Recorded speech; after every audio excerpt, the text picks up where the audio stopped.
الحمد لله نحمده ونستعينه ونؤمن به ونتوكل عليه ونعوذ بالله من شرور أنفسنا ومن سيئات أعمالنا من يهده الله فلا مضل له ومن يضلله فلا هادي له وأشهد أن لا إله إلا الله وحده لا شريك له وأشهد أن محمدًا عبده ورسوله أرسله بالهدى ودين الحق ليظهره على الدين كله ولو كره المشركون. اللهم صل على محمد وعلى آل محمد كما صليت على إبراهيم وعلى آل إبراهيم. اللهم بارك على محمد وعلى آل محمد كما باركت على إبراهيم وعلى آل إبراهيم إنك حميد مجيد. أما بعد فإن خير الحديث كتاب الله وخير الهدي هدي محمد صلى الله عليه وسلم وشر الأمور محدثاتها وكل محدثة بدعة وكل بدعة ضلالة. يا أيها الذين آمنوا اتقوا الله حق تقاته ولا تموتن إلا وأنتم مسلمون. أعوذ بالله من الشيطان الرجيم. بسم الله الرحمن الرحيم.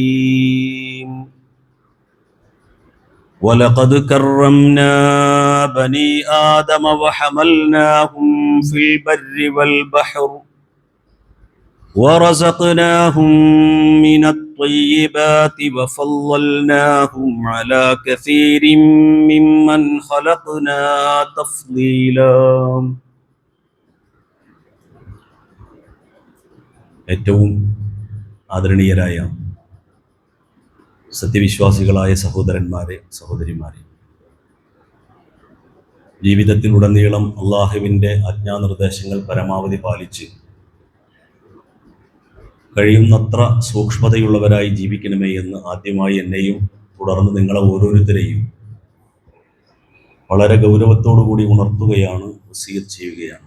അള്ളാഹുവിൻ്റെ പ്രീതിയും പൊരുത്തവും ആഗ്രഹിച്ച് ജീവിതത്തിൻ്റെ എല്ലാ മേഖലകളിലും സൂക്ഷ്മതയും നിയന്ത്രണവും പാലിക്കുന്ന യഥാർത്ഥ മുത്തക്കികളിൽ അള്ളാഹു നമ്മെ ഏവരെയും ഉൾപ്പെടുത്തി അനുഗ്രഹിക്കുമാറാകട്ടെ.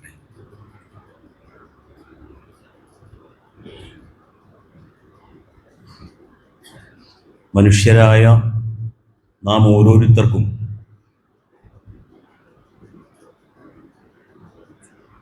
പ്രാദേശിക തലത്തിലും ദേശീയ തലത്തിലും അന്തർദേശീയ തലത്തിലുമൊക്കെ ഒരു മനുഷ്യനെന്ന നിലക്ക് നമുക്ക് നൽകപ്പെടുന്ന ഒട്ടനവധി അവകാശങ്ങളുണ്ട്. കഴിഞ്ഞ 75 വർഷത്തോളമായി വർഷത്തിലെ 365 ദിവസങ്ങളിൽ ഒരു ദിവസം ഈ അവകാശങ്ങളെ സംബന്ധിച്ച് നമ്മളെ ഓർമ്മപ്പെടുത്താനും ബോധ്യപ്പെടുത്താനും ഒക്കെയായി ആചരിക്കപ്പെട്ടുകൊണ്ടിരിക്കുന്നു എന്നുള്ളതാണ്. 2 ദിവസം മുമ്പ് ലോക മനുഷ്യാവകാശ ദിവസമായി ആചരിക്കപ്പെടുകയുണ്ടായി. എന്താണ് മനുഷ്യന്റെ അവകാശങ്ങൾ? ഈ മേഖലയുമായി ബന്ധപ്പെട്ടുകൊണ്ട് അള്ളാഹുവിന്റെ ഖുർആനും പ്രവാചകൻ സല്ലല്ലാഹു അലൈഹി വസല്ലമയുടെ അധ്യാപനങ്ങളും എന്താണ് നമുക്ക് പഠിപ്പിച്ചു തരുന്നത്? അത് സംബന്ധമായി ഏതാനും ചില കാര്യങ്ങൾ നിങ്ങളുടെ ശ്രദ്ധയിൽപ്പെടുത്താനാണ് ഖുത്ബയിലൂടെ ഉദ്ദേശിക്കുന്നത്. മനുഷ്യാവകാശം എന്ന് പറയുന്നത് അത് ഓരോ വ്യക്തിയുടെയും സുരക്ഷയും അന്തസ്സും ഉറപ്പുവരുത്തുക എന്നുള്ളതാണ്. മനുഷ്യാവകാശങ്ങളിൽ ഏറ്റവും പ്രധാനപ്പെട്ടത് സമൂഹത്തിലെ ഓരോ വ്യക്തിയുടെയും സുരക്ഷയും അവരുടെ അന്തസ്സും ഉറപ്പുവരുത്തുക എന്നുള്ളതാണ്. അതോടൊപ്പം തന്നെ അവരുടെ മതവിശ്വാസം, അഭിപ്രായങ്ങൾ പ്രകടിപ്പിക്കാനുള്ള സ്വാതന്ത്ര്യം, ഏത് ഭക്ഷണം കഴിക്കണമെന്ന് തീരുമാനിക്കാനുള്ള സ്വാതന്ത്ര്യം, ഏത് വസ്ത്രം ധരിക്കണം, ഇതൊക്കെ മനുഷ്യന്റെ അവകാശങ്ങളിൽപ്പെട്ട കാര്യങ്ങളായിക്കൊണ്ട് ലോക സമൂഹം വരെ പരിഗണിക്കപ്പെട്ടിട്ടുള്ള കാര്യങ്ങളാണ്. അതുപോലെ തന്നെ വാർദ്ധക്യം അനുഭവിക്കുന്ന ആളുകൾ, വിധവകളായിട്ടുള്ള ആളുകൾ, ശാരീരിക ബലഹീനതകൾ അനുഭവിക്കുന്ന ആളുകൾ, ഇവർക്കൊക്കെ ലഭിക്കേണ്ട അവകാശങ്ങൾ ലഭിക്കേണ്ടതുണ്ട്. ഇതും മനുഷ്യന് ലഭിക്കേണ്ട അവകാശങ്ങളായി കൊണ്ട് പരിഗണിക്കപ്പെടും. അതുപോലെ തന്നെ നിയമത്തിന്റെ മുമ്പിലുള്ള സംരക്ഷണവും അതുപോലെ തന്നെ തുല്യതയും, ഇത് മനുഷ്യന് ലഭിക്കേണ്ട അവകാശങ്ങളിൽ വളരെ പ്രധാനപ്പെട്ട ഒന്നാണ്. അന്യായമായി ഒരാളെയും തടങ്കലിൽ പാർപ്പിക്കില്ല എന്നുള്ള അത് മനുഷ്യന്റെ അവകാശങ്ങളിൽപ്പെട്ടതാണ്. എത്രത്തോളം എന്നാൽ ഒരു കുറ്റം ഒരാളുടെ മേൽ ആരോപിക്കപ്പെട്ട് ആ കുറ്റം തെളിയിക്കപ്പെടുന്നത് വരെ അയാൾ നിരപരാധിയാണ് എന്നാണ്, അത് അയാൾക്ക് കിട്ടേണ്ട അവകാശമാണെന്നാണ്. ഇതൊക്കെ ലോകാടിസ്ഥാനത്തിൽ മനുഷ്യന്റെ അവകാശങ്ങളായി പരിഗണിക്കപ്പെടുകയാണ്. നമ്മളൊന്ന് ആലോചിച്ചു, ഒരു മനുഷ്യന് ലഭിക്കേണ്ട അന്തസ്സും സുരക്ഷയും മനുഷ്യാവകാശങ്ങളിൽ ഏറ്റവും പ്രധാനപ്പെട്ടതായി വിലയിരുത്തപ്പെടുന്നത് അല്ലെങ്കിൽ പരിഗണിക്കപ്പെടുന്നത് ഒരു വ്യക്തി എന്നുള്ള നിലയിൽ ഒരാൾക്ക് ലഭിക്കേണ്ട സുരക്ഷയും അതുപോലെ തന്നെ അയാളുടെ അന്തസ്സും ഉറപ്പുവരുത്തുക എന്നുള്ളതാണ്. പരിശുദ്ധ ഖുർആനിൽ ഞാൻ ആമുഖമായി കൊണ്ട് നിങ്ങളെ വായിച്ചു കേൾപ്പിച്ച ഖുർആനിക വചനം സൂറത്ത് ഇസ്രായിലെ 70-ാമത്തെ സൂക്തമാണ്. ആ 70-ാമത്തെ വചനത്തിലൂടെ അള്ളാഹു വളരെ കൃത്യമായി നമുക്ക് പഠിപ്പിച്ചു തരുന്നുണ്ട് ഒരു മനുഷ്യന് നമ്മൾ കൽപ്പിക്കേണ്ട പരിഗണന എന്താണ് എന്ന് അള്ളാഹു ആയത്തിലൂടെ പഠിപ്പിച്ചു തരും. ഒരു മനുഷ്യനെ നമ്മൾ എത്രത്തോളം പരിഗണിക്കണം, അയാളെ എത്രത്തോളം ബഹുമാനിക്കണം, ആദരിക്കണം. അള്ളാഹ് പറയുന്നത് വലഖദ് കറംനാ ബനി ആദം, മനുഷ്യരെ നാം ആദരിച്ചിരിക്കുന്നു. പടച്ചോനാ പറയുന്നത്, അള്ളാഹ് ആദരിച്ചിരിക്കുന്നു എന്നാ പറഞ്ഞത്. അള്ളാഹ് ആദരിച്ച ആളുകളെ ആദരിക്കാനും ബഹുമാനിക്കാനും നമുക്കൊരു തടസ്സം ഉണ്ടാകാൻ പാടില്ല. വലഖദ് കറംനാ ബനി ആദം, ആദമിന്റെ മക്കളെ നാം ഇതാ ആദരിച്ചിരിക്കുന്നു. വഹമൽനാഹും ഫിൽ ബർരി വൽ ബഹരി, കരയിലും കടലിലുമൊക്കെ അവരെ നാം വാഹനത്തിൽ കയറി സഞ്ചരിപ്പിക്കുകയും ചെയ്തു. വറസഖ്നാഹും മിനത് ത്വയ്യിബാത്തി, ഏറ്റവും വിശിഷ്ടമായ വസ്തുക്കൾ ഉപജീവനത്തിനായി അവർക്ക് നാം നൽകുകയുണ്ടായി. വഫല്ലൽനാഹും, അവർക്ക് നാം സവിശേഷമായ ശ്രേഷ്ഠത കൽപ്പിച്ചു. അലാ കസീരിൻ മിമ്മൻ ഖലഖ്നാ തഫ്ളീല, നമ്മുടെ മറ്റു സൃഷ്ടികളിൽ നിന്ന് വ്യത്യസ്തമായി മനുഷ്യന് നാം സവിശേഷമായ ശ്രേഷ്ഠത നൽകുകയുണ്ടായി എന്ന് അള്ളാഹു പരിശുദ്ധ ഖുർആനിലൂടെ നമുക്ക് പരിചയപ്പെടുത്തി തരികയാണ്. അപ്പൊ മനുഷ്യൻ ആരായിരുന്നാലും അവൻ ആദരിക്കപ്പെടണം, അവന്റെ അന്തസ്സ് പരിഗണിക്കപ്പെടണം, അതിന്റെ സുരക്ഷ ഉറപ്പാക്കപ്പെടണം. അത് സമ്പന്നനായിക്കൊള്ളട്ടെ, സാമ്പത്തിക ശേഷി ഇല്ലാത്തവനാകട്ടെ, തറവാട്ടിൽ ജനിച്ച ആളാകട്ടെ, അത്രയൊന്നും തറവാടിത്തമില്ലാത്ത കുടുംബത്തിൽ ജനിച്ച ആളാകട്ടെ, ആ വ്യക്തിയുടെ നിറം എന്താകട്ടെ, ആ വ്യക്തിക്ക് അയാളുടെ അന്തസ്സ് ഉറപ്പുവരുത്തേണ്ടതുണ്ട് എന്നുള്ളതാണ്. നമ്മളെല്ലാവരും എത്രയോ കേട്ട് പരിചയിച്ച ചരിത്രമാണ്. മഹാനായ പ്രവാചകൻ സല്ലല്ലാഹു അലൈഹി വസല്ലം ഹജ്ജത്തുൽ വിദായിൽ വെച്ച് റസൂലുള്ളാഹി സല്ലല്ലാഹു അലൈഹി വസല്ലം നടത്തുന്ന ചരിത്രപ്രധാനമായ ഒരു പ്രഖ്യാപനമുണ്ട്. ഒരുപാട് കാര്യങ്ങൾ അള്ളാഹുവിന്റെ പ്രവാചകൻ തന്റെ സംസാരത്തിലൂടെ നമുക്ക് പഠിപ്പിച്ചിരുന്നുണ്ട്. ആ പ്രസംഗം നമ്മളൊന്ന് പരിശോധനയ്ക്ക് വിധേയമാക്കുകയാണ് എങ്കിൽ ലോകം കണ്ടതിൽ വെച്ച് ഏറ്റവും വലിയ മനുഷ്യാവകാശ പ്രഖ്യാപനമാണ് അള്ളാഹുവിന്റെ പ്രവാചകൻ ഇവിടെ നടത്തുന്നത്. ആ പ്രഖ്യാപനത്തിൽ അള്ളാഹുവിന്റെ പ്രവാചകൻ പഠിപ്പിക്കുന്ന ഒരു കാര്യമുണ്ട്. ഇന്ന് ലോകത്ത് മനുഷ്യാവകാശങ്ങളിൽ ഏറ്റവും പ്രധാനമായി ഗണിക്കപ്പെടുന്നത് മനുഷ്യന്റെ സുരക്ഷയും അവന്റെ അഭിമാനവും അവന്റെ അന്തസ്സും ഉറപ്പുവരുത്തുക എന്നുള്ളതാണ്. 1400 കൊല്ലങ്ങൾക്ക് മുമ്പ് മഹാനായ പ്രവാചകൻ സല്ലല്ലാഹു അലൈഹി വസല്ലം പഠിപ്പിക്കുന്നുണ്ട്, ഇന്ന ദിമാഅക്കും വഅംവാലക്കും വഅഅറാലുക്കും ഹറാമുൻ അലൈക്കും കഹുർമതി യൗമിക്കും ഹാദാ വഫീ ശഹരിക്കും ഹാദാ വഫീ ബലദിക്കും ഹാദാ. 1400 വർഷങ്ങൾക്ക് മുമ്പ് പ്രവാചകൻ സല്ലല്ലാഹു അലൈഹി വസല്ലം നമുക്ക് പകർന്നു തന്ന അധ്യാപനമാണ് നിങ്ങളുടെ രക്തം, നിങ്ങളുടെ സമ്പത്ത്, നിങ്ങളുടെ അഭിമാനം അത് പരസ്പരം പവിത്രമായി കാത്തു സൂക്ഷിക്കപ്പെടേണ്ടതാണ്. അത് ഹനിക്കപ്പെടാൻ പാടില്ല. ഇവയൊന്നും അനാദരിക്കപ്പെടാൻ പാടില്ല. അള്ളാഹുവിന്റെ പ്രവാചകൻ പഠിപ്പിച്ചു. ഈ ഒരു നാടിന്റെ പവിത്രത പോലെ, ഈ ഒരു മാസത്തിന്റെ പവിത്രത പോലെ, ഈ ഒരു ദിവസത്തിന്റെ പവിത്രത പോലെ, അറഫാ ദിനത്തിന്റെ അന്നാണ് അള്ളാഹുവിന്റെ പ്രവാചകൻ ഈ ഒരു പ്രഖ്യാപനം നടത്തുന്നത്. ഈ ദിവസം എത്രത്തോളം പവിത്രമാക്കപ്പെട്ടതാണോ, ഈ ഒരു മാസം എത്രത്തോളം പവിത്രമാക്കപ്പെട്ടതാണോ, നമ്മിൽ നിലയുറപ്പിച്ചിരിക്കുന്ന ഈ പ്രദേശം എത്രത്തോളം പവിത്രമാക്കപ്പെട്ടതാണോ, അതുപോലെ പവിത്രമായി ഗണിക്കപ്പെടേണ്ടതാണ് നിങ്ങളുടെ അഭിമാനവും നിങ്ങളുടെ സ്വത്തും അതുപോലെ തന്നെ നിങ്ങളുടെ രക്തവുമൊക്കെ ആ രൂപത്തിൽ പവിത്രമായി ഗണിക്കപ്പെടേണ്ട കാര്യങ്ങളാണ് എന്ന് അള്ളാഹുവിന്റെ പ്രവാചകൻ നമുക്ക് പഠിപ്പിച്ചു തരാണ്. നമ്മൾ ആലോചിച്ചു, ഒരു മനുഷ്യന്റെ അന്തസ്, ഒരു മനുഷ്യന്റെ അഭിമാനം, അതിന് ഇസ്ലാം നൽകുന്ന വില എത്രത്തോളം ആലോചിച്ചു നോക്കിയേ. മനുഷ്യാവകാശങ്ങളെ കുറിച്ച് സംസാരിക്കുന്ന ആളുകളൊക്കെ 1400 വർഷങ്ങൾക്ക് മുമ്പ് ഇസ്ലാം മനുഷ്യന്റെ അഭിമാനത്തിനും അവന്റെ അന്തസ്സിനും കൽപ്പിച്ചു നൽകിയിരിക്കുന്ന സ്ഥാനത്തെ സംബന്ധിച്ച്, അതിന്റെ മഹത്വത്തെ സംബന്ധിച്ച് ആരും തന്നെ പറയാറില്ല എന്നുള്ളതാണ്. നമ്മളെങ്കിലും അത് മനസ്സിലാക്കിയിരിക്കേണ്ടതുണ്ട്. ഒരു മനുഷ്യൻ എന്ന നിലക്ക് ആ വ്യക്തിക്ക് നൽകേണ്ട ഒരു പവിത്രതയുണ്ട്, ഒരു പരിഗണനയുണ്ട്. അത് ഒരിക്കലും ഹനിക്കപ്പെടാനോ ലംഘിക്കപ്പെടാനോ പാടില്ല എന്നുള്ളതാണ്.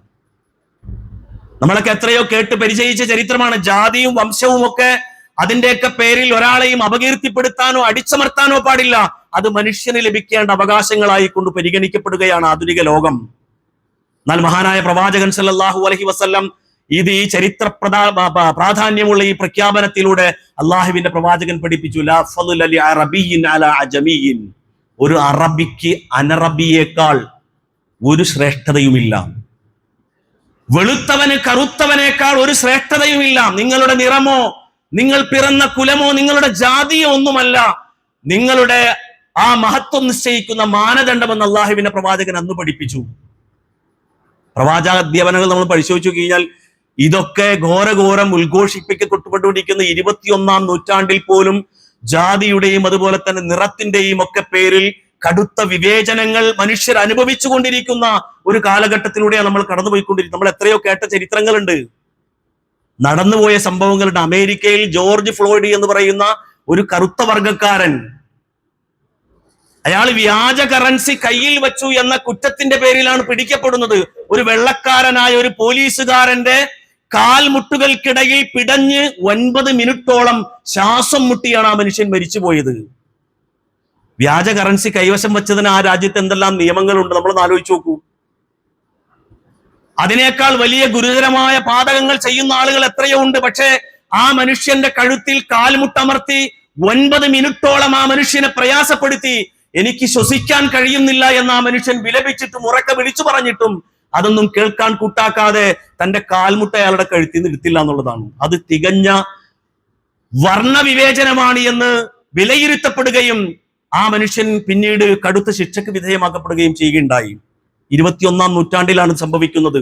നിറത്തിന്റെ പേരിൽ, വർണ്ണത്തിന്റെ പേരിൽ മനുഷ്യന്റെ അഭിമാനവും അന്തസ്സുമല്ല അവന്റെ ജീവൻ തന്നെ ഹനിക്കപ്പെടുന്ന സാഹചര്യങ്ങൾ ആധുനിക കാലഘട്ടത്തിൽ സംഭവിച്ചുകൊണ്ടിരിക്കാം. നമ്മൾ വേറെ എങ്ങോട്ടും പോകണ്ട. നമ്മുടെ രാജ്യത്ത് രോഹിത് വെമുല എന്ന് പറയുന്ന ഒരു ഗവേഷക വിദ്യാർത്ഥി ആത്മഹത്യ ചെയ്തുകൊണ്ട് ആത്മഹത്യാ കുറിപ്പിൽ എഴുതി വെച്ചത്, ഞാൻ ചെയ്ത തെറ്റ് ഈ ഭൂമിയിലേക്ക് പിറന്നുപോയി എന്നുള്ളതാണ്. എന്റെ ജാതിയാണ്, ഞാൻ പിറന്ന ജാതിയാണ് എന്റെ ഏറ്റവും വലിയ തെറ്റ്. കാരണം താഴ്ന്ന ജാതിയിൽപ്പെട്ട ആ ഗവേഷക വിദ്യാർത്ഥിക്ക് സ്വാഭാവികമായും തന്റെ സർവകലാശാലയിൽ നിന്ന് ലഭിക്കേണ്ട സാമ്പത്തിക ആനുകൂല്യങ്ങളൊന്നും തന്നെ ലഭിക്കാതെ അധ്യാപകരിൽ നിന്നും സഹപാഠികളിൽ നിന്നും കടുത്ത വിവേചനങ്ങൾ നേരിട്ട് അതിൽ മനം തൊന്ന് അവസാനം ഞാൻ ജനിച്ചത് തന്നെ തെറ്റായിപ്പോയി, ഞാൻ ഏത് ജാതിയിലാണോ പിറന്നുപോയത് അത് തന്നെ ഏറ്റവും വലിയ തെറ്റായിപ്പോയി എന്ന് ആത്മഹത്യക്കുറിപ്പ് എഴുതി വെച്ച് ആത്മഹത്യ ചെയ്ത ഒരു ഗവേഷക വിദ്യാർത്ഥിയുടെ രാജ്യത്താണ് നമ്മൾ താമസിക്കുന്നത്. നമ്മളൊന്ന് ആലോചിച്ച് നോക്കണം. ഒരു മനുഷ്യന്റെ അന്തസ്സിനും അതുപോലെ തന്നെ അവന്റെ അഭിമാനത്തിനും എന്തുമാത്രം വിലയാണ് സമൂഹത്തിൽ ലഭിക്കപ്പെടുന്നത് എന്ന് നമ്മൾ ഓരോരുത്തരും ചിന്തിക്കേണ്ടതുണ്ട്. നമ്മൾ നേരത്തെ പറഞ്ഞല്ലോ, ഭക്ഷണം, വസ്ത്രം, ഇതൊക്കെ മനുഷ്യന്റെ അവകാശങ്ങളിൽ പെട്ടതാണെന്നാണ് അല്ലെ. ഉത്തരേന്ത്യയിൽ മുഹമ്മദ് അഖ്ലാഖ് എന്ന് പറയുന്ന മനുഷ്യൻ കൊല ചെയ്യപ്പെട്ടത് ആ മനുഷ്യന്റെ വീട്ടിൽ പശുവിന്റെ മാംസം സൂക്ഷിച്ചു എന്ന പേരിലാണ്. നമ്മുടെ ഇന്ത്യ മഹാരാജ്യത്തെ പല യൂണിവേഴ്സിറ്റികളിലും പല കലാലയങ്ങളിലും മുസ്ലിം വിദ്യാർത്ഥികൾക്ക് അവരുടെ ശിരോവസ്ത്രം ധരിച്ചുകൊണ്ട് ആ കലാലയത്തിൽ പഠിക്കാൻ വരാനുള്ള സ്വാതന്ത്ര്യമില്ലാത്ത നാടിലാണ് നമ്മൾ ജീവിക്കുന്നത്. അവിടെയാണ് 21-ാം നൂറ്റാണ്ടിൽ ഇതൊക്കെ മനുഷ്യാവകാശമാണ് എന്ന് വിലയിരുത്തപ്പെടും. നമ്മൾ ആലോചിച്ച് നോക്കണം. ജാതിയുടെയും അതുപോലെ തന്നെ പിറന്ന മതത്തിന്റെയും വർണ്ണത്തിന്റെയും ഒക്കെ പേരിൽ കടുത്ത വിവേചനങ്ങൾ അനുഭവിച്ചുകൊണ്ടിരിക്കുന്ന ഒരു കാലഘട്ടത്തിലാണ് ഈ വിവേചനങ്ങൾക്കെതിരെ ഇസ്ലാം ഉയർത്തിപ്പിടിക്കുന്ന മാനവികതയുടെ ശബ്ദം പ്രസക്തമായി മാറും. നമ്മൾ ഓരോരുത്തർ ആലോചിച്ച് നോക്കണം. മഹാനായ പ്രവാചകൻ സല്ലല്ലാഹു അലൈഹി വസല്ലമയുടെ സമക്ഷത്തിൽ ഒരു കേസ് വരികയാണ്. എന്താ? ആരൊക്കെ തമ്മിൽ ആ കേസ്? മഹാനായ ബിലാൽ റളിയല്ലാഹു അൻഹുവും അതുപോലെ അബൂദർ റളിയല്ലാഹു അൻഹു തമ്മിലുള്ള കേസാ പ്രവാചകന്റെ സമക്ഷത്തിൽ പരാതിയായിട്ട് വരുന്നത്. എന്താ കേസ്? അബൂദർ റളിയല്ലാഹു അൻഹു ബിലാൽ റളിയല്ലാഹു അൻഹുവിനെ അദ്ദേഹത്തിന്റെ നിറത്തിന്റെ പേരിൽ അധിക്ഷേപിച്ചു. ബിലാൽ റളിയല്ലാഹു അൻഹു കറുത്ത ആളാണ്. പക്ഷെ അബൂദർ റളിയല്ലാഹു അൻഹു ആ നിറത്തിന്റെ പേരിൽ ബിലാൽ റളിയല്ലാഹു അൻഹുവിനെ സമൂഹ മധ്യത്തിൽ വെച്ച് അധിക്ഷേപിച്ചു. യബ്ന സൗദാ, കറുത്തവളുടെ മകനെ എന്ന് അദ്ദേഹത്തെ വിളിച്ചു, ആക്ഷേപിച്ചു. അദ്ദേഹത്തിന് വലിയ വിഷമമായി. പ്രവാചകൻ ഈ വിവരം അറിയുകയും അബൂദർ റളിയല്ലാഹു അൻഹുവിനെ വിളിച്ചു വരുത്തുകയും ചെയ്തു. അബൂദർ റളിയല്ലാഹു അൻഹുവിനോട് പ്രവാചകൻ പറയുന്ന ഒരു വാക്കുണ്ട്, യാ അബൂദർ ഇന്നക ഫീക ഇംറുഉൻ ജാഹിലിയ്യ. അബൂദറെ, ഇപ്പോഴും ജാഹിലിയത്ത് അവശേഷിക്കുന്ന ഒരു വ്യക്തിയാണ് താങ്കൾ. നിങ്ങളുടെ മനസ്സിൽ നിന്ന് ഇപ്പോഴും ജാഹിലിയത്ത് പൂർണ്ണമായി തുടച്ചു നീക്കപ്പെട്ടിട്ടില്ല. നിറത്തിന്റെ പേരിൽ സ്വന്തം സഹോദരനെ അധിക്ഷേപിച്ച അബൂദർ റളിയല്ലാഹുവിന്റെ അടുക്കൽ പ്രവാചകൻ സല്ലല്ലാഹു അലൈഹി വസല്ലം പറയുന്നത്, നിങ്ങളുടെ മനസ്സിൽ നിന്ന് ഇപ്പോഴും ജാഹിലിയത്ത് പൂർണ്ണമായി കൊണ്ട് തുടച്ചു നീക്കപ്പെട്ടിട്ടില്ല. ഇപ്പോഴും ജാഹിലിയത്ത് നിങ്ങളുടെ ഉള്ളിലുണ്ട്. പിന്നീട് അബൂദർ റളിയല്ലാഹു അൻഹു അതിന് പ്രതിക്രിയ ചെയ്യുന്നുണ്ട്. ആളുകൾ കൂടി നിൽക്കെ തന്റെ മുഖം മണലിൽ വെച്ച് ബിലാൽ റളിയല്ലാഹു അൻഹുവിന്റെ അടുക്കൽ അതിന് പരിഹാരമായി കൊണ്ട് എന്റെ മുഖത്ത് ചവിട്ടണമെന്ന് പറയുന്നുണ്ട് അബൂദർ റളിയല്ലാഹു അൻഹു. നമ്മളൊന്ന് ആലോചിച്ച് നോക്കൂ. നിറത്തിന്റെ പേരിൽ അധിക്ഷേപിക്കപ്പെട്ട തന്റെ അനുചരന് അള്ളാഹുവിന്റെ പ്രവാചകൻ അവിടെ നീതി ലഭ്യമാക്കിയവിടെ. ആരാണോ അദ്ദേഹത്തെ അധിക്ഷേപിച്ചത്, അദ്ദേഹത്തിൽ ഇപ്പോഴും ജാഹിലിയത്ത് അവശേഷിക്കുന്നുണ്ട് എന്ന് മഹാനായ പ്രവാചകൻ സല്ലല്ലാഹു അലൈഹി വസല്ലം പറയുകയും അദ്ദേഹത്തെ തിരുത്തുകയും ചെയ്തു എന്നുള്ളതാണ്. നമ്മൾ ഓരോരുത്തരും ഈ ഒരു കാലഘട്ടത്തിൽ ഇസ്ലാം പഠിപ്പിക്കുന്ന ഈ അവകാശങ്ങളെ സംബന്ധിച്ച്, മനുഷ്യാവകാശങ്ങളെ സംബന്ധിച്ച് നമ്മൾ കൂടുതൽ പഠിക്കുവാനും മനസ്സിലാക്കുവാനും തയ്യാറായി തീരേണ്ടതുണ്ട്. നമ്മളൊന്ന് ആലോചിച്ച് നോക്കി, എന്തെല്ലാം മേഖലകളിലാണ് അവകാശ നിഷേധങ്ങൾ ഉണ്ടായിക്കൊണ്ടിരിക്കുന്നത്. സ്ത്രീകൾ കടുത്ത അവകാശ നിഷേധങ്ങൾക്കിരയായിക്കൊണ്ടിരിക്കുന്നു. തൊഴിലിടങ്ങളിൽ പണിയെടുക്കുന്ന ആളുകൾ കടുത്ത അവകാശ നിഷേധങ്ങൾക്കിടയായിക്കൊണ്ടിരിക്കുന്നു. എന്നാൽ അവിടെയൊക്കെ ഇസ്ലാം പഠിപ്പിക്കുന്ന മനുഷ്യനിൽ ന്യായമായും ലഭിക്കേണ്ട അവകാശങ്ങളെ സംബന്ധിച്ച് വളരെ കൃത്യമായി ഇസ്ലാം പറഞ്ഞു വെക്കുന്നുണ്ട്. അള്ളാഹുവിന്റെ പ്രവാചകൻ പഠിപ്പിക്കുന്നുണ്ട്, നിങ്ങൾ ഒരാളെ ജോലിക്ക് വിളിക്കുകയാണ് എങ്കിൽ, കൂലിക്ക് വിളിക്കുകയാണ് എങ്കിൽ, ആ മനുഷ്യന്റെ ശരീരത്തിൽ നിന്ന് അയാൾ നടത്തിയ അധ്വാനത്തിന്റെ വിയർപ്പ് കണങ്ങൾ വറ്റിപ്പോകുന്നതിന് മുമ്പ് അയാൾക്കുള്ള വേതനം നിങ്ങൾ നൽകണമെന്ന് മഹാനായ പ്രവാചകൻ സല്ലല്ലാഹു അലൈഹി വസല്ലം പഠിപ്പിക്കുന്നുണ്ട്. തൊഴിലാളികളായ ആളുകളോട് പോലും വച്ചു പുലർത്തേണ്ട മാന്യമായ സമീപനത്തെ സംബന്ധിച്ച് അള്ളാഹുവിന്റെ പ്രവാചകൻ സ്വന്തം ജീവിതത്തിലൂടെ നമുക്ക് പകർന്നു നൽകിയിട്ടുണ്ട്. പ്രവാചകൻ സല്ലല്ലാഹു അലൈഹി വസല്ലമക്ക് 10 വർഷക്കാലത്തിലധികം പ്രവാചകന്റെ ഭൃത്യനായിക്കൊണ്ട് ജോലി ചെയ്ത അനസ് റളിയല്ലാഹു അൻഹു പ്രവാചകന്റെ വഫാത്തിന് ശേഷം പ്രവാചകനെ അനുസ്മരിക്കുന്ന ഒരു രംഗമുണ്ട് ചരിത്രത്തിൽ. തൊഴിലാളികളോട് സ്വീകരിക്കേണ്ട സമീപനം, അവർക്ക് ലഭിക്കേണ്ട അവകാശങ്ങളൊക്കെ ഏത് രൂപത്തിലാണ് എന്ന് കൃത്യമായി പ്രവാചകൻ പഠിപ്പിച്ചു കൊടുത്തു. അനസ് റളിയല്ലാഹു അൻഹു പറയുകയാണ്, 10 വർഷക്കാലം ഞാൻ അള്ളാഹുവിന്റെ പ്രവാചകൻ ഒരു ഖാദിമായിക്കൊണ്ട് സേവനം അനുഷ്ഠിച്ചിട്ടുണ്ട്, ഒരു ഭൃത്യനായിക്കൊണ്ട്. പക്ഷെ എന്റെ ജീവിതത്തിൽ എനിക്കുണ്ടായ അനുഭവം എന്ന് പറയുന്നത്, അള്ളാഹുവിന്റെ പ്രവാചകൻ ഒരിക്കലും എന്നെ അടിച്ചിട്ടില്ല. മുഖം കറുത്തൊരു വാക്ക് പോലും പ്രവാചകൻ സല്ലല്ലാഹു അലൈഹി വസല്ലം എന്നോട് പറഞ്ഞിട്ടില്ല. ഞാൻ ഒരു കാര്യം ചെയ്തിട്ട് എന്തിനാണ് നീ അത് ചെയ്തത് എന്ന് ഒരിക്കൽ പോലും പ്രവാചകൻ എന്നോട് ചോദിച്ചിട്ടില്ല. ഞാനൊരു കാര്യം ചെയ്യാതിരുന്നിട്ട് എന്തുകൊണ്ടാണ് നീ അത് ചെയ്യാതിരുന്നത് എന്നും അള്ളാഹുവിന്റെ പ്രവാചകൻ എന്നോട് ചോദിച്ചിട്ടില്ല. എനിക്ക് കഴിയാത്ത ഒരു ജോലിയും അള്ളാഹുവിന്റെ പ്രവാചകൻ എന്നെ ഏൽപ്പിച്ചിട്ടില്ല. എന്നെ കൊണ്ട് കഴിയാത്ത ഒരു ജോലിയും അള്ളാഹുവിന്റെ പ്രവാചകൻ ചെയ്യാൻ വേണ്ടി എന്നോട് ആവശ്യപ്പെട്ടിട്ടില്ല. അങ്ങനെ എന്തെങ്കിലും ജോലി പ്രവാചകൻ എന്നെ ഏൽപ്പിച്ചിട്ടുണ്ട് എങ്കിൽ ആ ജോലി നിർവഹണത്തിൽ അള്ളാഹുവിന്റെ പ്രവാചകൻ എന്നെ സഹായിച്ചിട്ടുണ്ട്. അള്ളാഹുവിന്റെ പ്രവാചകൻ എന്നെ സഹായിച്ചിട്ടുണ്ട്. നമ്മളൊന്ന് ആലോചിച്ചു, തൊഴിലാളികളോട് പോലും സ്വീകരിക്കേണ്ട സമീപനങ്ങളെ സംബന്ധിച്ചും അവർക്ക് ലഭിക്കേണ്ട ന്യായമായ അവകാശങ്ങളെ സംബന്ധിച്ചും മഹാനായ പ്രവാചകൻ സല്ലല്ലാഹു അലൈഹി വസല്ലം അവിടുത്തെ ജീവിതം കൊണ്ട് നമുക്ക് ഇങ്ങനെ പഠിപ്പിച്ചു തരാണ്. നമ്മളൊന്ന് ആലോചിച്ച് നോക്കൂ, അള്ളാഹുവിന്റെ പ്രവാചകൻ നമുക്ക് പഠിപ്പിച്ചു തരുന്നുണ്ട്. നമ്മുടെ കീഴിൽ ജോലി ചെയ്യുന്ന ആളുകളോട് നമ്മൾ സ്വീകരിക്കേണ്ട സമീപനങ്ങളെ സംബന്ധിച്ച് അള്ളാഹുവിന്റെ പ്രവാചകൻ നമുക്ക് പഠിപ്പിച്ചു തരാം. റസൂലുള്ളാഹി സ്വല്ലല്ലാഹു അലൈഹി വസല്ലം ഇപ്രകാരം പറയുന്നുണ്ട്, ഹും ഇഖ്വാനുക്കും ഹൗലക്കും. അവർ നിങ്ങളുടെ സഹോദരങ്ങളാണ്. ഒരുപക്ഷെ നിങ്ങൾക്ക് വേണ്ടി വേതനാടിസ്ഥാനത്തിൽ ജോലി ചെയ്യുന്ന ആളുകളായിരിക്കാം. അള്ളാഹുവിന്റെ പ്രവാചകൻ ഉപയോഗിച്ചൊരു വാക്കുണ്ട്, ഹും ഇഖ്വാനുക്കും. അവർ നിങ്ങളുടെ സഹോദരങ്ങളാണ്. നിങ്ങൾ കൂലിക്ക് വിളിച്ചിരിക്കുന്നത് നിങ്ങളുടെ തൊഴിലാളിയായിരിക്കും, പക്ഷേ അതുകൊണ്ട് അയാൾ നിങ്ങളുടെ സഹോദരനാകാതിരിക്കുന്നില്ല. അയാൾ നിങ്ങളുടെ സഹോദരനാണ്. ജഅലഹുമുല്ലാഹു തഹ്ത ഐദീകും. അള്ളാഹു അവരെ നിങ്ങളുടെ കൈകളിൽ ഏൽപ്പിച്ചിരിക്കുകയാണ്. ഫമൻ കാന അഖൂഹു തഹ്ത യദിഹി. അങ്ങനെ ആരെങ്കിലും ഏതെങ്കിലും ഒരു സഹോദരൻ ഒരാളുടെ കീഴിൽ ജോലി ചെയ്യുകയാണ് എങ്കിൽ ആ മനുഷ്യനോട് സ്വീകരിക്കേണ്ട സമീപനം എന്താണ്? ഫൽയുത്ഇമുഹു മിമ്മാ യഅകുൽ. അവൻ എന്താണോ ഭക്ഷിക്കുന്നത് അത് അവനെയും ഭക്ഷിപ്പിക്കണം. നമ്മൾ കഴിക്കുന്നത് അവർക്കും കഴിക്കാൻ കൊടുക്കണം. അതുപോലെ തന്നെ വൽയുൽബിസുഹു മിമ്മാ യൽബസ്. അവൻ എന്താണോ ധരിക്കുന്നത് അത് അയാൾക്കും ധരിക്കാൻ കൊടുക്കണം. വലാ തുകല്ലിഫൂഹും മാ യുഗ്ലിബുഹും. അവരെ കൊണ്ട് കഴിയാത്ത ഒരു ജോലിയും ചെയ്യാൻ അവരെ നിങ്ങൾ നിർബന്ധിക്കരുത്. ഫൈൻ കല്ലഫ്തുമൂഹും. ഇനി അങ്ങനെ എന്തെങ്കിലും ഒരു ജോലി ചെയ്യാൻ അവരെ നിർബന്ധിക്കുകയാണ് എങ്കിൽ ഫഅഈനൂഹും. ആ ജോലിയിൽ അവരെ നിങ്ങൾ സഹായിക്കണം. നമ്മളൊന്ന് ആലോചിച്ച് നോക്കിയേ, ഇത് പ്രവാചകൻ പഠിപ്പിക്കുക മാത്രമല്ല, സ്വന്തം ജീവിതത്തിലൂടെ മഹാനായ പ്രവാചകൻ സല്ലല്ലാഹു അലൈഹി വസല്ലം ആ മാതൃക നമുക്ക് മുമ്പിൽ സ്വന്തം ജീവിതത്തിലൂടെ അദ്ദേഹം നമുക്ക് കാണിച്ചു തന്നു. ഈ അവകാശങ്ങളൊക്കെ നിഷേധിക്കപ്പെട്ടുകൊണ്ടിരിക്കുന്ന ഒരു കാലഘട്ടത്തിൽ തൊഴിലാളികൾക്ക് ലഭിക്കേണ്ട മാന്യമായ അവകാശങ്ങളെ സംബന്ധിച്ച് മഹാനായ പ്രവാചകൻ സല്ലല്ലാഹു അലൈഹി വസല്ലം എത്ര വാചാലമായിട്ടാണ് നമുക്ക് പഠിപ്പിച്ചു തരുന്നത്. നമ്മൾ ആലോചിച്ചു, അവകാശം നിഷേധങ്ങൾ അനുഭവിച്ചു കൊണ്ടിരിക്കുന്ന സ്ത്രീകളെ സംബന്ധിച്ച് ഹജ്ജത്തുൽ വിദായിലെ തന്റെ പ്രസംഗത്തിൽ പ്രവാചകൻ സല്ലല്ലാഹു അലൈഹി വസല്ലം പ്രത്യേകമായി ഉണർത്തി, ഇസ്തൗസൗ ബിൻ നിസാഇ ഖൈറൻ. സ്ത്രീകളോട് മാന്യമായി വർത്തിക്കണമെന്ന എന്റെ ഉപദേശം നിങ്ങൾ സ്വീകരിക്കണം. അവർ നിങ്ങളുടെ ആശ്രിതരാണ്. അതല്ലാത്ത ഒരു അധികാരവും നിങ്ങൾക്ക് അവരുടെ മേലില്ല. പ്രവാചകന്റെ വാക്ക് നമ്മൾ പരിശോധനയ്ക്ക് വിധേയമാക്കണം. അവർ നിങ്ങളുടെ ആശ്രിതരാണ്. അതല്ലാത്ത ഒരധികാരവും നിങ്ങൾക്ക് അവരുടെ മേലില്ല. അള്ളാഹുവിന്റെ പ്രവാചകൻ പഠിപ്പിക്കാം.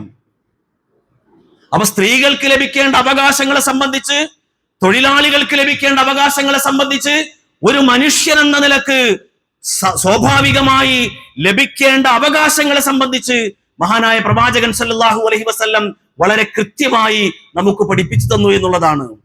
മനുഷ്യാവകാശങ്ങളെ സംബന്ധിച്ച് ചർച്ച ചെയ്യപ്പെടുന്ന ഈ ഒരു കാലഘട്ടത്തിൽ ഇസ്ലാം മുന്നോട്ട് വെക്കുന്ന ഈ അവകാശങ്ങളെ സംബന്ധിച്ച് നമ്മളെങ്കിലും പഠിക്കാനും മനസ്സിലാക്കാനും തയ്യാറാകണം.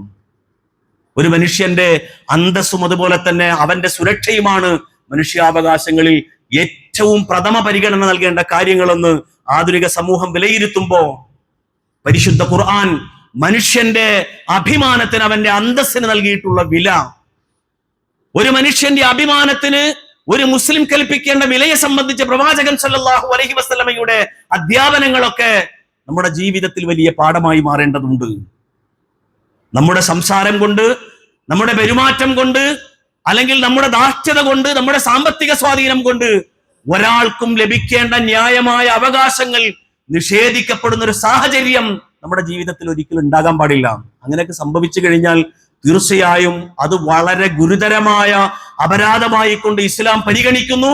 ആ അപരാധങ്ങൾക്ക് അള്ളാഹുവിന്റെ മുമ്പിൽ കൃത്യമായ കണക്ക് ബോധിപ്പിക്കേണ്ട ഒരു നാൾ വരാനുണ്ട് എന്നുള്ള കൃത്യമായ ബോധ്യം നമുക്ക് ഓരോരുത്തർക്കും ഉണ്ടായിരിക്കണം. മനുഷ്യനെ മനുഷ്യനായി കാണാൻ, ആ മനുഷ്യന്റെ അഭിമാനത്തിന്, അവന്റെ അന്തസ്സിന് വില കൽപ്പിക്കാൻ ഒരു വിശ്വാസി എന്ന നിലക്ക് നമുക്ക് ഓരോരുത്തർക്കും സാധ്യമായി മാറേണ്ടതുണ്ട്.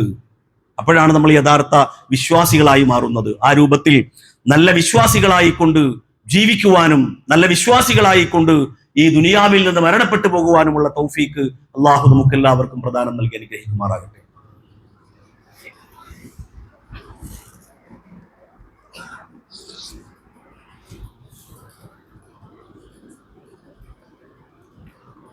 അൽഹംദുലില്ലാഹ്,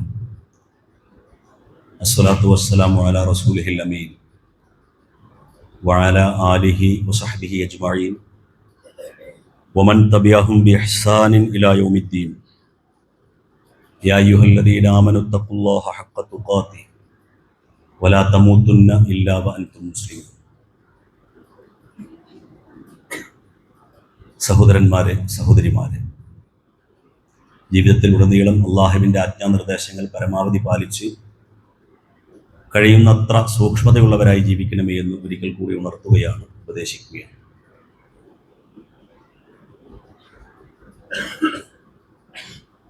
മാനവരാശിക്ക് അള്ളാഹു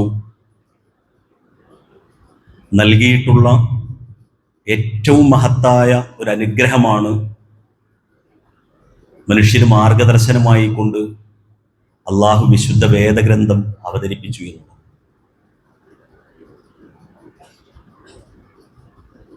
ആ വേദഗ്രന്ഥത്തിന്റെ അനുയായികൾ എന്നുള്ള നിലക്ക് ആ വിശുദ്ധ വേദഗ്രന്ഥത്തിന്റെ പാരായണത്തിൽ മാത്രമല്ല നാം ഓരോരുത്തരും ശ്രദ്ധ പതിപ്പിക്കേണ്ടത്, അതിലെ ഓരോ ആയത്തുകളെ സംബന്ധിച്ച് പഠിക്കാനും കൂടുതൽ കൂടുതൽ അന്വേഷണങ്ങളും ഗവേഷണങ്ങളും നടത്തുവാനും നമ്മുടെ വിശ്വാസത്തെ ഉറപ്പാക്കാനും അതുപോലെ തന്നെ നമ്മുടെ സംസ്കരണം ഉറപ്പാക്കാനും നമ്മൾ ഓരോരുത്തരും ശ്രമിക്കേണ്ടതുണ്ട്. ഞാനിത് സൂചിപ്പിക്കുന്നത് വളരെ നാളുകളായി നമ്മുടെ ഈ സെന്റർ കേന്ദ്രീകരിച്ചുകൊണ്ട് ഖുർആൻ പഠിക്കാനുള്ള ഒരു വലിയ സൗകര്യം ഇവിടെ ഒരുക്കിയിട്ടുണ്ട്. ഞാനിന്ന് ഖുതുബക്ക് വേണ്ടി ഇങ്ങോട്ട് കടന്നു വരുമ്പോൾ സ്ത്രീകൾക്ക് വേണ്ടി നടത്തപ്പെടുന്ന ക്ലാസ് കേട്ടിട്ടാണ് ഞാൻ കയറി വരുന്നത്. ഞാൻ ഇതിനു മുമ്പും ഇവിടെ ഈ പള്ളിയിൽ ഖുതുബ നിർവഹിക്കാൻ വന്നിട്ടുണ്ട്. അന്നൊക്കെ ഞാൻ ഈ പള്ളിയിലേക്ക് കടന്നു വരുന്നത് സ്ത്രീകൾക്ക് വേണ്ടിയുള്ള ആ ക്ലാസ് എടുക്കുന്ന ശബ്ദം കേട്ടിട്ടാണ് ഞാൻ കടന്നു വരാറുള്ളത്. പക്ഷെ ആ ഒരു ആവേശവും ആ ഒരു താല്പര്യവും പുരുഷന്മാർക്ക് വേണ്ടി നടത്തപ്പെടുന്ന ക്ലാസ്സുകളിൽ ഉണ്ടാകുന്നില്ല എന്നുള്ളതാണ്. നമ്മൾ പരിശുദ്ധ റമദാനായി കഴിഞ്ഞാൽ ഒരാഴ്ചയിലെ ഖുതുബ ഖുർആനുമായി ബന്ധപ്പെട്ട ഒരു വിഷയമായിരിക്കും പ്രതിപാദിക്കപ്പെടുക. ആ ഖുതുബയിലൊക്കെ എപ്പോഴും നിങ്ങളുടെ ശ്രദ്ധയിൽപ്പെടുത്തുന്ന ഒരു പ്രവാചക വചനമുണ്ട്: നിങ്ങളിൽ ഏറ്റവും ഉത്തമന്മാരായ ആളുകൾ ഖുർആൻ പഠിക്കുകയും അത് പഠിപ്പിക്കുകയും ചെയ്യുന്ന ആളുകളാണ് എന്നാണ്. ഖൈറുക്കും മൻ തഅല്ലമൽ ഖുർആന വഅല്ലമഹു. ഖുർആൻ പഠിക്കുകയും അത് പഠിപ്പിക്കുകയും ചെയ്യുന്ന ആളുകളാണ് നിങ്ങളിൽ ഏറ്റവും ഉത്തമന്മാരായ ആളുകൾ. അള്ളാഹുവിന്റെ ആളുകൾ എന്ന് വിലയിരുത്തപ്പെടുന്ന അല്ലെങ്കിൽ പരാമർശിക്കപ്പെട്ടിട്ടുള്ള ഒരു വിഭാഗം ആളുകളുണ്ട്. അള്ളാഹുവിന്റെ ആളുകൾ അവരാരാണ്? അവർ ഖുർആൻ പഠിക്കാൻ തയ്യാറാകുന്ന ആളുകളാണ് എന്നാണ്. ഖുർആൻ പഠിക്കുക മാത്രമല്ല, ആ ഖുർആൻ അനുസരിച്ച് ജീവിക്കാൻ കൂടി തയ്യാറാകുന്ന ആളുകളാണ് അള്ളാഹുവിന്റെ ആളുകൾ എന്ന് വിളിക്കപ്പെടുക എന്ന് മഹാനായ പ്രവാചകൻ സല്ലല്ലാഹു അലൈഹി വസല്ലം നമുക്ക് പഠിപ്പിച്ചിരുന്നുണ്ട്. അപ്പൊ ഖുർആൻ പഠിക്കുക എന്ന് പറയുന്നത് പടച്ചവനുമായിട്ടുള്ള ബന്ധത്തിന്റെ ഭാഗമാണ്. നമ്മുടെ ജീവിതത്തിലെ സംസ്കരണം ഉറപ്പുവരുത്താനുള്ള മാർഗങ്ങളിൽ ഒന്നാണ് ഖുർആൻ പഠിക്കുക എന്നുള്ളത്. നമ്മുടെ സ്വഭാവശുദ്ധി നിർണയിക്കുന്നതിൽ ഖുർആൻ പഠനത്തിന് വലിയ സ്വാധീനമുണ്ട്, വലിയ പങ്കുണ്ട്. അപ്പൊ നമ്മുടെ സ്വഭാവം, നമ്മുടെ സംസ്കാരം, ഇതൊക്കെ നിർണയിക്കപ്പെടുന്നതിൽ ഈ വിശുദ്ധ വേദഗ്രന്ഥത്തിന്റെ പഠനത്തിന് എത്രത്തോളം പ്രാധാന്യമുണ്ട് എന്ന് നമ്മൾ ഓരോരുത്തരും മനസ്സിലാക്കേണ്ടതുണ്ട്. നമ്മൾ മരിച്ച് നമ്മളെ ഖബറിൽ കൊണ്ടുപോയി വെച്ച് കഴിഞ്ഞാൽ അള്ളാഹുവിന്റെ മലക്കുകൾ വരും, ആ ഖബറിൽ ചോദ്യമുണ്ട്, ഇതൊക്കെ നമ്മൾ പഠിച്ചിട്ടുണ്ട്. ആ ചോദ്യങ്ങളിൽ ഒരു ചോദ്യം വമാ ഇമാമുക്ക, നിന്റെ ഇമാം ഏതാണെന്നാ ചോദിക്കുക. അൽ ഖുർആനു ഇമാമി എന്ന് മറുപടി പറയണമെന്ന് വന്നാണ്. നമുക്കും എനിക്കും നിങ്ങൾക്കൊക്കെ അങ്ങനെ മറുപടി പറയാൻ കഴിയണമെന്നുണ്ട് എങ്കിൽ ആ ഖുർആനിനെ ആ ഗൗരവത്തോടു കൂടി സമീപിക്കാൻ എനിക്കും നിങ്ങൾക്കൊക്കെ സാധിക്കേണ്ടതുണ്ട്. അപ്പൊ ഖുർആൻ പഠനം എന്ന് പറയുന്നത് എന്റെയും നിങ്ങളുടെയും ഒക്കെ ജീവിതത്തിൽ ഒഴിച്ചുകൂടാനാകാത്തൊരു ബാധ്യതയായിക്കൊണ്ട് നമ്മൾ ഓരോരുത്തരും മനസ്സിലാക്കേണ്ടതുണ്ട്. കാരണം നമ്മുടെ വിശ്വാസം, നമ്മുടെ സ്വഭാവം, നമ്മുടെ സംസ്കരണം ഒക്കെ നിർണയിക്കുന്നതിൽ ഈ ഖുർആനിക പഠനത്തിന് വലിയ പങ്കുണ്ട് എന്ന് നമ്മൾ ആരും തന്നെ വിസ്മരിക്കാൻ പാടില്ല. നമ്മൾ മാത്രം ഖുർആൻ പഠിച്ചാൽ പോരാ, കുടുംബസമേതം ഖുർആൻ പഠിക്കാൻ തയ്യാറാകണം. നമ്മുടെ മക്കളെ പഠിപ്പിക്കണം.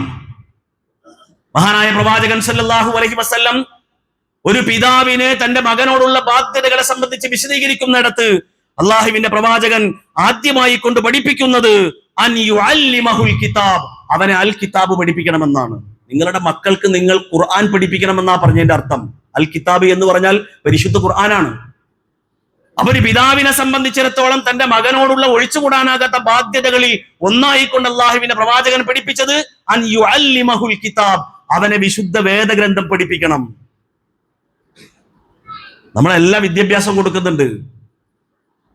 നമ്മുടെ മക്കൾക്ക് ദുനിയാവിൽ ഏറ്റവും ഉയർന്ന പൊസിഷനിൽ അവർ എത്തിച്ചേരാൻ വേണ്ടിയിട്ട് എന്തെല്ലാം വിദ്യാഭ്യാസം നമ്മൾ അവർക്ക് നൽകേണ്ടതുണ്ട് അതൊക്കെ നമ്മൾ കൊടുക്കുന്നുണ്ട്. എന്തെല്ലാം ട്യൂഷൻ, ഏതൊക്കെ വിഷയങ്ങൾക്ക് ട്യൂഷൻ വേണോ ആ വിഷയങ്ങൾക്കൊക്കെ നമ്മൾ ട്യൂഷൻ കൊടുക്കുന്നുണ്ട്. പക്ഷെ നമ്മുടെ മക്കളുടെ ഖുർആൻ പഠനത്തിന്റെ വിഷയത്തിൽ നമ്മൾ എത്രത്തോളം പ്രാധാന്യം കൊടുക്കുന്നുണ്ട്? എല്ലാ വിദ്യാഭ്യാസവും കുട്ടികൾക്ക് കൊടുക്കണം, അതൊക്കെ ആവശ്യമാണ് ഈ ആധുനിക കാലഘട്ടത്തിൽ. പക്ഷേ എനിക്കും നിങ്ങൾക്കുമൊക്കെ ഖബറിലും അതുപോലെ തന്നെ പരലോകത്തുമൊക്കെ വലിയ തണലായി മാറുന്ന, വലിയ മുതൽക്കൂട്ടായി മാറുന്ന നമ്മുടെ മക്കളുടെ ഖുർആൻ പഠനം, അതിന് എത്രത്തോളം നമ്മൾ പ്രാധാന്യം കൊടുക്കുന്നുണ്ട്?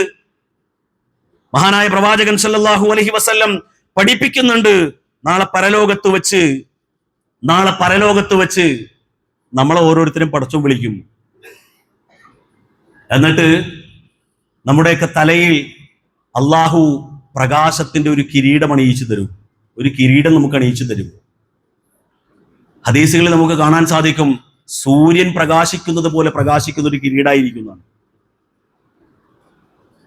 ആ മാതാപിതാക്കൾക്ക് അള്ളാഹു 2 പട്ടുവസ്ത്രങ്ങൾ അണിയിച്ചു കൊടുക്കും. ഈ ദുനിയാവിന് പോലും അതിന് പകരം വെക്കാനാവില്ല. ദുനിയാവ് പോലും അതിന് പകരം വെക്കാൻ പറ്റൂല. ഈ ദുനിയാവിനേക്കാൾ ശ്രേഷ്ഠമായ 2 വസ്ത്രങ്ങൾ ആ മാതാപിതാക്കൾക്ക് അള്ളാഹു അണിയിച്ചു കൊടുക്കും പരലോകത്ത് വെച്ചിട്ട്. അത്ഭുതത്തോടു കൂടി ആ മാതാപിതാക്കൾ പടച്ചവനോട് ചോദിക്കും, അള്ളാഹുവിന്റെ പ്രവാചകരെ, എന്തിന്റെ പേരിലാണ് ഈ അംഗീകാരം ഞങ്ങൾക്ക് ലഭിക്കപ്പെട്ടത് എന്ന് മാതാപിതാക്കളായ ആളുകൾ ചോദിക്കുന്ന സമയത്ത് അള്ളാഹു അവരോട് പറയും, ബി അഹ്ദി വലദികുമാൽ ഖുർആൻ, നിങ്ങളുടെ മക്കളെ നിങ്ങൾ ഖുർആൻ പഠിപ്പിച്ചതിന്റെ ഫലമാണത്. അപ്പൊ നമ്മൾ മാത്രം പഠിച്ചാൽ പോരാ, നമ്മുടെ മക്കളെ നമ്മൾ പഠിപ്പിക്കണം. മാതാപിതാക്കൾ എന്നുള്ള നിലക്ക് നമ്മുടെ മക്കളോടുള്ള നമ്മുടെ ഒഴിച്ചുകൂടാനാകാത്ത ബാധ്യതകളിൽ ഒന്നാമതായിക്കൊണ്ട് അള്ളാഹുവിന്റെ പ്രവാചകൻ പഠിപ്പിച്ചത് അൻ യുഅല്ലിമഹുൽ കിതാബ്, അവനെ വേദഗ്രന്ഥം പഠിപ്പിക്കുക എന്നുള്ളതാണ്. മഹാനായ ഉമർ അൽ ഫാറൂഖ് റളിയല്ലാഹു അൻഹുവിന്റെ അടുക്കൽ ഒരു പിതാവ് തന്റെ മകനെയും കൂട്ടി പരാതിപ്പെടാൻ വേണ്ടി വരുന്നുണ്ട്. ആ മകൻ മഹാവികൃതിയാണ്, ഒരു അനുസരണയുമില്ലാത്തവനാണ്, ഒന്നും പറഞ്ഞാൽ കേൾക്കൂല. ഈ കുഞ്ഞിനെ കൊണ്ട്, തന്റെ മകനെ കൊണ്ട് പൊറുതിമുട്ടിയ ഈ പിതാവ് ആ കുഞ്ഞിന്റെ കൈയും പിടിച്ച് ഖലീഫയുടെ മുമ്പിൽ എത്തിയിരിക്കുകയാണ്. മകനെ കുറിച്ചുള്ള എല്ലാ ആക്ഷേപങ്ങളും എല്ലാ ആവലാദികളും ആ പിതാവ് ഖലീഫയുടെ മുമ്പിൽ സമർപ്പിച്ചു. അവസാനം ആ കുട്ടി ഖലീഫയോട് പറഞ്ഞു, അല്ലയോ അമീറുൽ മുഅ്മിനീൻ, എന്റെ പിതാവിന് പറയാനുള്ള കാര്യങ്ങളൊക്കെ അങ്ങ് കേട്ടല്ലോ, എനിക്ക് പറയാനുള്ള കാര്യങ്ങൾ കൂടി അങ്ങ് കേൾക്കണം. ഒരു പിതാവ് എന്നുള്ള നിലക്ക് എന്റെ പിതാവിന് എന്നോട് എന്തൊക്കെ ബാധ്യതകളുണ്ട്? അപ്പൊ ഖലീഫ അദ്ദേഹത്തോട് പറഞ്ഞു കൊടുത്തു, നല്ല ഒരു ഉമ്മയെ തെരഞ്ഞെടുക്കുക എന്നുള്ളത് ഒരു പിതാവ് എന്ന നിലക്ക് ആ പിതാവിന് നിന്നോടുള്ള ബാധ്യതയിൽപ്പെട്ടതാണ്. അപ്പൊ ആ മകൻ പറഞ്ഞു, അമീറുൽ മുഅ്മിനീൻ, എന്റെ ഉമ്മ ഒരു മജൂസിയാണ്, ഒരു അഗ്നി ആരാധകയാണ്. വീണ്ടും ഉമർ റളിയല്ലാഹു അൻഹു ആ കുട്ടിയോട് പറഞ്ഞു കൊടുക്കുകയാണ്, നല്ല പേര് വിളിക്കുക എന്നുള്ളത് ഒരു പിതാവിനെ സംബന്ധിച്ചിടത്തോളം മകന് ലഭിക്കേണ്ട ഒരു ഉത്തരവാദിത്തമാണ്, ഒരു ബാധ്യതയാണ്. മകന് കിട്ടേണ്ട അവകാശമാണ് നല്ല പേര് വിളിക്കാന്നുള്ളത്. അപ്പൊ ആ കൊച്ചു പറഞ്ഞു, എന്റെ പിതാവ് എനിക്ക് നൽകിയിരിക്കുന്ന പേര് ജ്വാലി എന്നാണ്, കരിവണ്ട് എന്നാണ് ആ പേരിന്റെ അർത്ഥം. മൂന്നാമതായി കൊണ്ട് ഖലീഫ ഉമർ റളിയല്ലാഹു അൻഹു ആ കുഞ്ഞിനോട് പറയുകയാണ്, അള്ളാഹുവിന്റെ വിശുദ്ധ വേദഗ്രന്ഥം പഠിപ്പിച്ചു നൽകുക, അത് പഠിക്കാനുള്ള അവസരം ഒരുക്കുക എന്ന് പറയുന്നത് പിതാവിന് മകനോടുള്ള ബാധ്യതയിൽപ്പെട്ടതാണ്.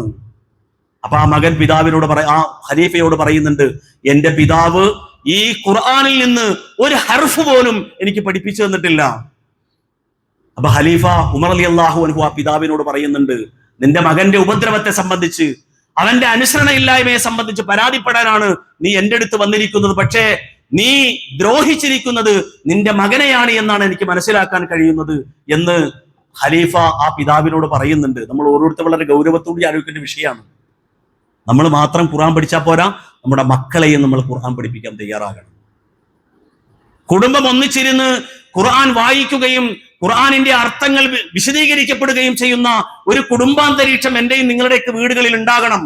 ഇസ്ലാമികമായ കാര്യങ്ങൾ ചർച്ച ചെയ്യുന്ന കുടുംബാന്തരീക്ഷങ്ങൾ ഉണ്ടാകണം.